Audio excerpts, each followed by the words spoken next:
What's up, y'all? TBrown31 here with JaboctheGreat once again. We are back with another episode of the Last Word podcast. And today we're going to talk about the AFC and NFC divisional round games. We did a whole lot better with our picks this week. We went 3-1 collectively together. We both picked the same winners for each game. The only game we got wrong will be a game we'll talk about last, Chiefs and Bills. But we're going to start with the NFC.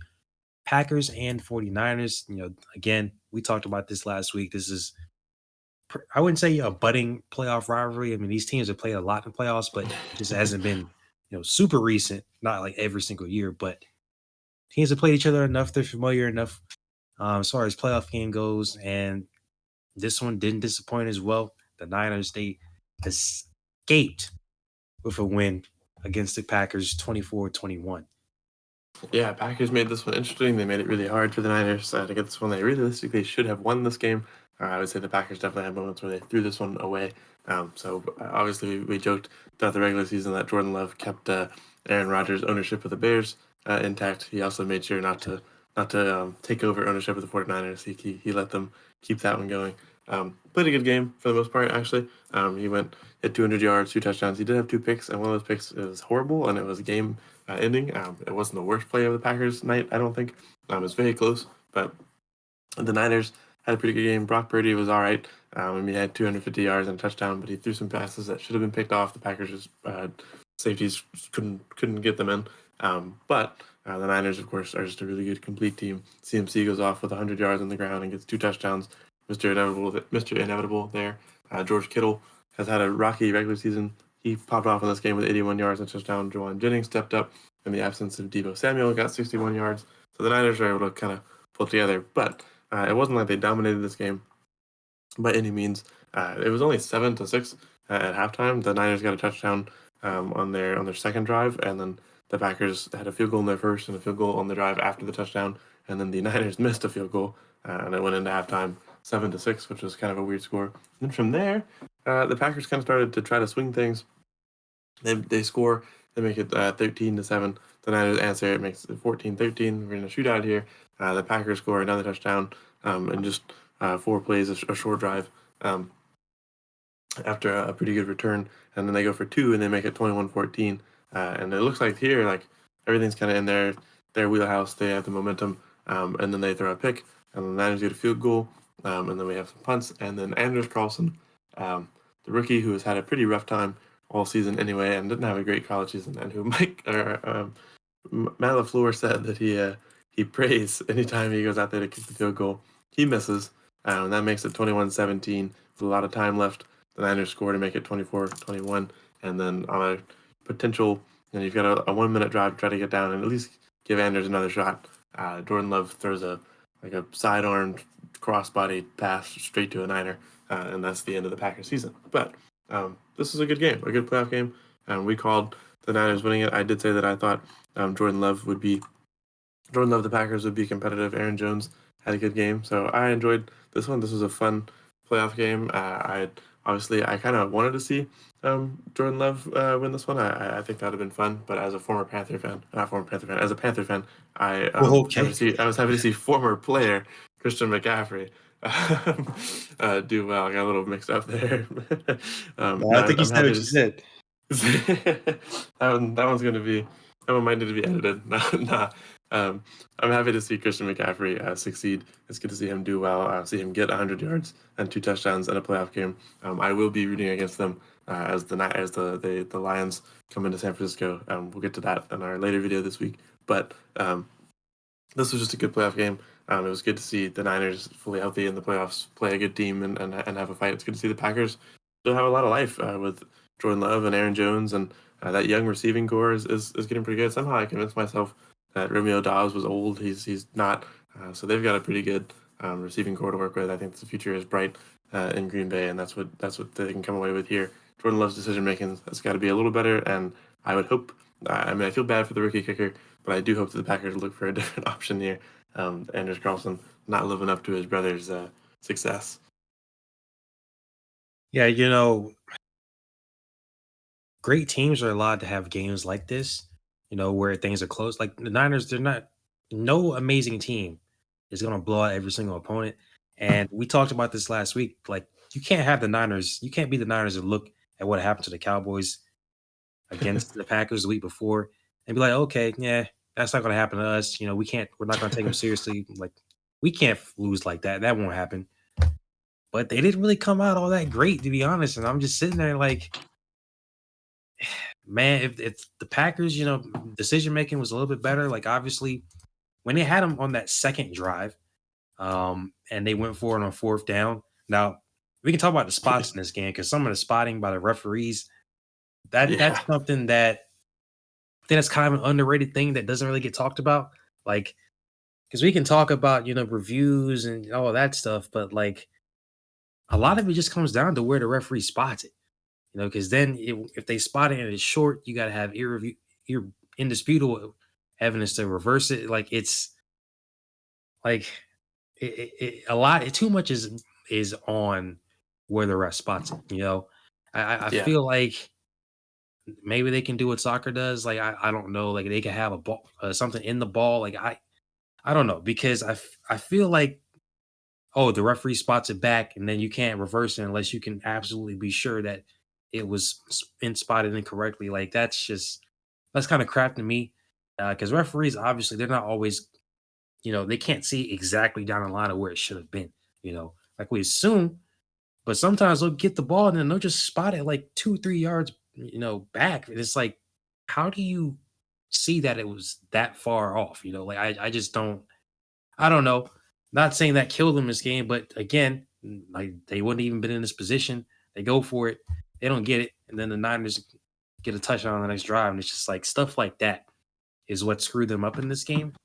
yeah. Obviously, the two interceptions, Jordan Love. People kept bringing up, the Brett Favre interception against the Saints back in the day, the Bounty Gate Saints. Um, Honestly, perfect comparison, and not just because of what team they played for, but that's just something that you absolutely cannot do now. This is his first season starting. He'll learn. He knows he sat behind Aaron Rodgers for 3 years, a guy that barely threw interceptions. And it's not like Aaron, Aaron did throw the ball away and everything, but it's not like if Aaron didn't find a receiver in 2 seconds, he'll just throw it away. Like, no, that narrative was never really true. But he's got to absolutely know better than to do that. But it's not as bad as Brett Favre because at least Jordan Love is young. Brett Favre had been in the league for like 19 years at that point. So for him to do that was a little bit worse. But he definitely has to know better, especially in that kind of situation. You already threw a pick earlier in the game. Like Packers, there are just a few things in this one that really screwed them up. And obviously, missing the field goal, Anders Carlson not being as good as his brother, that messed them up as well. But I want to say I'm very concerned for the Niners because when it came down to it, they played a good game last drive. Essentially, what was their last drive? Great by Brock Purdy. Like I'm not gonna sit here and criticize them for winning the game, the way they did. Like great teams, they have to find a way to win games like this. But the offense just kind of not being much of anything, for a lot of the game there. A little bit concerning for me. Obviously, Debo possibly being out for the NFC Championship. We'll see. Like that's concerning too. Brock Purdy. We talked about this during our picks. Like unless he has a game where he has 3 interceptions, they're probably not going to lose. But he loses this, one of his top weapons, his best receiver. There's going to obviously be a drop off, and guys in this game were able to step up. I just don't know if that's going to happen in this one, coming up against the Lions if Debo's out. So again, credit to them for getting this win out there, but I'm just slightly concerned with how they played. So from there, we're going to jump into we're going to keep talking about the Lions actually, and move to Detroit and Tampa Bay. They had a pretty good game. Another all the games in the divisional round were pretty close except for one that will be on the AFC video. This one was a fun one. It kind of brought exactly what you would expected it to bring. I mean, the Bucks have been hot. They've been scoring well. The Lions have been on fire. Sometimes they give a little too much leeway to other teams. Kind of in this one, but not entirely. I mean, they played a good game. Jared Goff got about 300 yards, 387 to be specific, threw 2 touchdowns, threw no picks. Jameer Gibbs showed why he was such a high pick in this one. I was a little questionable of that high pick there myself. I'm not going to pretend that like I was some sort of prophet, but he comes in with 75 yards and a touchdown on the ground and gets 40.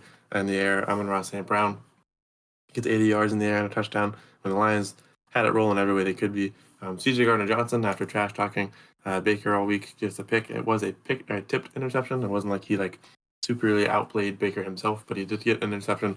It was a pretty bad. I mean, it was just a perfect tip straight to him. I think he still got the right to talk trash. And Derek Barnes would get a game-sealing interception towards the end of the game, which didn't have to be game-sealing. We can talk about kind of the interesting ending to this game. It's not much to really get into, but I think the Lions were going to win anyway. But Baker Mayfield does throw those 2 picks. However, he played a pretty good game. He puts up 350 yards, 3 touchdowns. He only had 15 on the ground, but I don't really expect him to be getting a whole lot going. Him and Mike Evans had a great connection going. Sometimes that was the issue. They get 150 yards and a touchdown to Mike Evans, but some of those passes, he's going for Mike deep. The Lions defense kind of try to make him do that to see what they could do, see how they can make him uncomfortable. K. Dotton and Rashad White got the other touchdowns. Rashad had about 80 yards total on the day. A good game overall where the Lions just kept answering or striking first. They punted and then Baker threw a pick on the first drive. Then they scored a field goal. Bucs scored a field goal. Then we start to really get the game going. It gets to be 10-3. Then it's 10-10. We go into halftime 10-10. We definitely looks like we have a game there. A few punts after that, the Lions would strike again, make it 17-10. Bucs strike, make it 17-17. Then you get 24-17. After that, though, the Bucs go 3 and out, and the Lions would score to make it 31-17, and then the Bucs score again and make it 23-31. Looks like things are open. Now, the thing here is that they go for 2 because they're trying to, I guess, make it to where they can win in regulation, and they fail on the 2-point conversion. I will stop right here before I round out the rest of this game about what went wrong for the Bucs and say that I think this is a major part of kind of what went wrong anyway. It didn't end up mattering because they didn't score another touchdown. But, I mean, to me personally, you score, you take the extra point, then you want to score again, and then that's when you can go for 2. You're not guaranteed to win anything right now. Now it's 23-31. When you're still down 8, you're going to need it anyway. But now you're fighting for guaranteed a tie when what you're trying to do is make it a winnable situation. It's not a horrible mistake. It just really doesn't make a whole lot of sense. I think you make it 24-31, try to let your defense get a stop, which they did, and then you have a chance to either tie it with an extra point or go for 2 and take the win. At this point, since you've missed the 2-point conversion, you're in a situation where the 2-point conversion is only going to give you a tie now, and I don't think that's the best decision. Anyway, the Lions would punt after that and give the Bucs hope, and then Baker would throw a pick on the second play of that drive, very similar to the ending of the Packers game, where there's a little bit of hope, and it goes away very quickly. No long drive to think about what's going on. It just came to a close. And then at the end, there are some things where the Lions or the Bucs could have called a timeout to try to force them to get the ball back or force a long field goal attempt. It was a little complicated. I think the Bucs are pretty much out of it anyway. Obviously, you don't want to hear Todd Bowles straight up say we weren't coming back from that. But I don't think he was entirely in the wrong on this one. Detroit played a good game, played a gritty game, fought against his team the whole way through, and made it out alive. And I think they have a really good shot as they look to travel to San Francisco next week. They have been really good against. They've just been really good this season. Their offense and their defense have played well. The defense wasn't amazing in this game, but it stepped up when it needed to, and their offense stayed out pretty much the whole game. One of their biggest issues last week was that they died after halftime. They came back out and didn't do anything again. They came out this time. Both of these teams came out after halftime and put up most of their points in the second half. So we saw a different and more alive Detroit Lions team, and if they keep improving like this as the playoffs go on, they're going to give themselves more and more good chances. Yeah, I think, with the 2-point conversion thing, they were talking about on the broadcast and everything, like the analytics behind that and all that. If it's like a 15-point game, then I think there's always that decision of like, okay, you go for it for 2 now, or do you go for it later? But like, I mean, I don't know, because in that scenario, it's different because you're going to need 15 points, right? But if it's 14, like you don't, I mean, you don't have to, like, unless you want to play that game where, okay, we get another score, then we'll be up rather than tying it. It was like now, like you said, best case scenario, now you have to get an 8-point drive or 8-point, score there to tie it. Like, I don't know. Like, I didn't hate the decision because, I mean, again, I think, that probably should have been a penalty anyway, if we're being honest here. But Yeah. yeah, that It is what it is. They didn't call it. You can try to justify it on TV, but whatever. Um, Obviously, the big issue here, interceptions, and Baker, outside the interceptions, obviously played pretty well.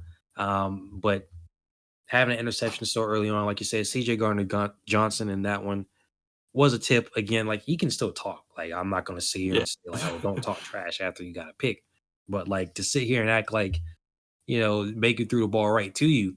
I mean, stop. It's not like it's not like he did something specifically. Like maybe that ball could have been in a better spot, but like Mike Evans, as big as Mike Evans is, he's got to at least catch that, or at least not let it tip off your hands and then go behind you, Yeah. and then boom, interception. So that one not as bad on Baker, but obviously the one that killed him at the end of the game is like that one was rough. I'm just like, Jesus Christ, Baker, how can you cannot like take away the first one? Like you played pretty well the rest of the game for the most part. Like you you cannot have that happen in the last drive. And like you said, they had the one timeout. They could have stopped it, forced them to kick a field goal. Let's just say for whatever reason they missed. You have some time left to go down and again get 8 points and you tie it. Yeah, I don't like Todd Bowles really saying like, "Oh, it was over," because that definitely gives people the impression that you just either were like, "Nah, whatever," or that you just don't want to admit that you didn't know you had a timeout because of, whether they got a timeout back on that penalty or not. Like that would have been now again, I don't know if I could sit there and admit, "Oh yeah, I forgot." But that yeah, watching it wasn't like it was that big a deal, but I was looking like they do have a timeout here. And like what's they could Yeah. like there's enough time to do something, I guess. But say he does miss it, like you have time. And like you said, that defense came up big, at the end, getting that pick to seal it. And he had some drives where they looked really good, some 3 and outs. But like Lions defense, some parts a little bit concerning to be honest with you. The drives where the Bucks really needed to get back into the game there. At the end of the third quarter into the fourth, like they had they had it. Like they went down the field like it was nothing. 2 drives of 75 yards, touchdown. And when they scored that last one, I'm like, oh boy.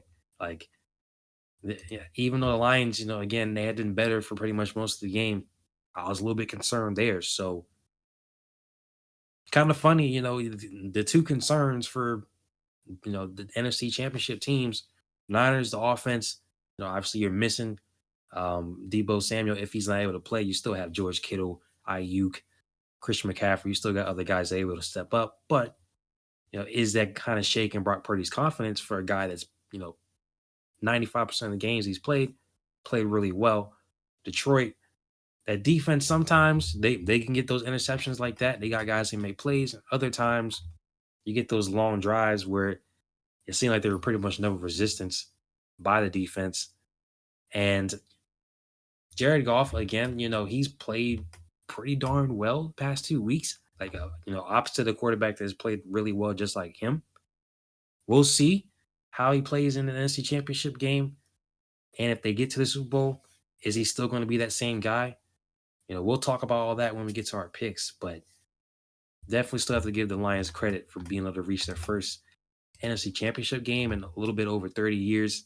Incredibly impressive, and still, all things considered, where we said the Bucks would be at the beginning of the season, still impressive for them to be able to win this division and darn near win 2 playoff games, and at least beating the defending NFC champions.